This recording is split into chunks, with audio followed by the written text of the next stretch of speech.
Today I'm going to be upgrading my jumping spider enclosures and creating a bioactive environment for them.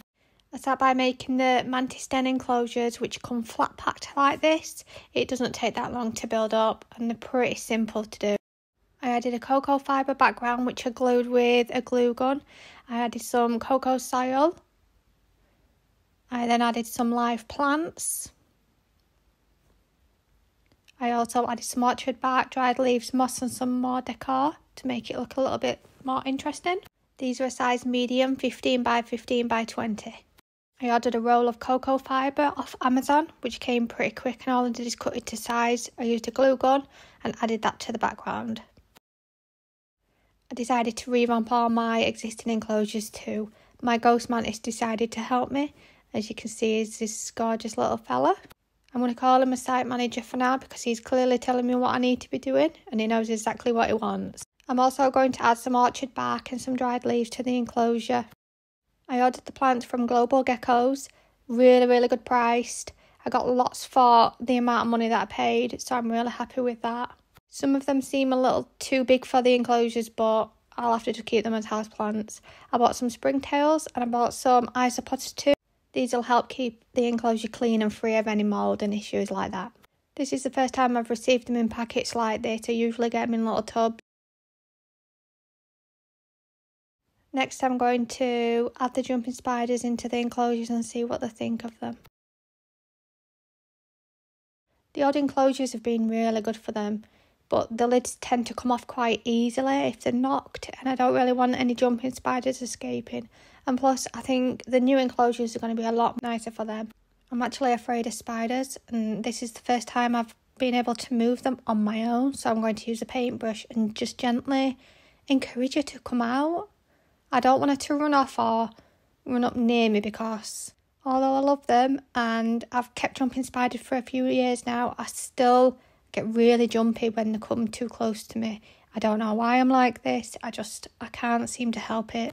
These jumping spiders can live between 6 months and 2 years. Some can even live longer, with them females living up to 3 years as well.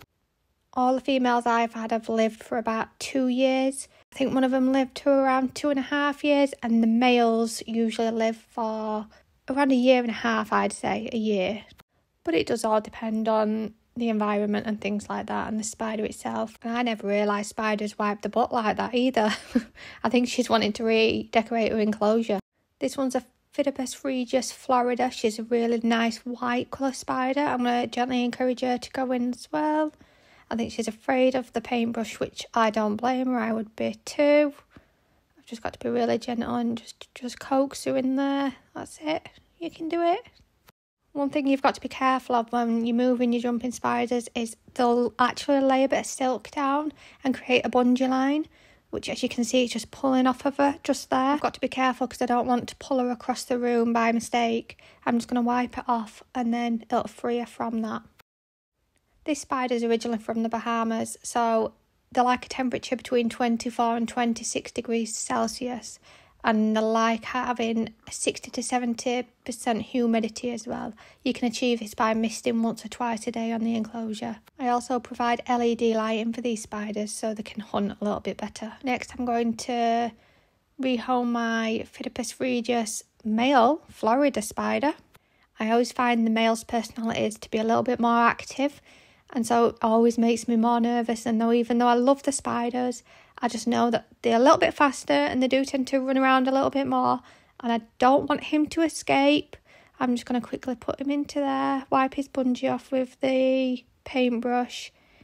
Oh, he's coming back out. He wants to go on an adventure. It's alright though, he went straight back into his enclosure. I ordered some 3D printed decor for my jumping spider enclosures, and I got this from the Bearded Shrimp on Etsy. I've got some little ledges, I've got some little stairs, and I think I've got a feeding ledge as well, and a little hide for the jumping spider too. I really like these. The magnets are really strong, they stick really well to the inside of the enclosure. The spider seems to like it as well, so that's really good, and I think it just adds a pop of colour into the enclosure too. Let's see if she'll give me a high five. I'm trying to get more confident by getting close to the spider like this, but because I'm naturally a jumpy person, I don't want to freak her out, I don't want to scare her, and I don't want to hurt her, so I just have to be really careful. The next set I ordered was from a place called M&M Invertebrates, and how cute is this 3D printed spider? Absolutely adorable. You get these free in every order, and you get a different colour, so I can't wait to start collecting those up. I've got 5 enclosures to decorate, so I've ordered quite a few different bits and pieces in different colours to make it a little bit more colourful. You attach using magnets, so that's really handy. The magnets are really strong and they seem to hold on really well. I just love the look of these, I just think they look adorable.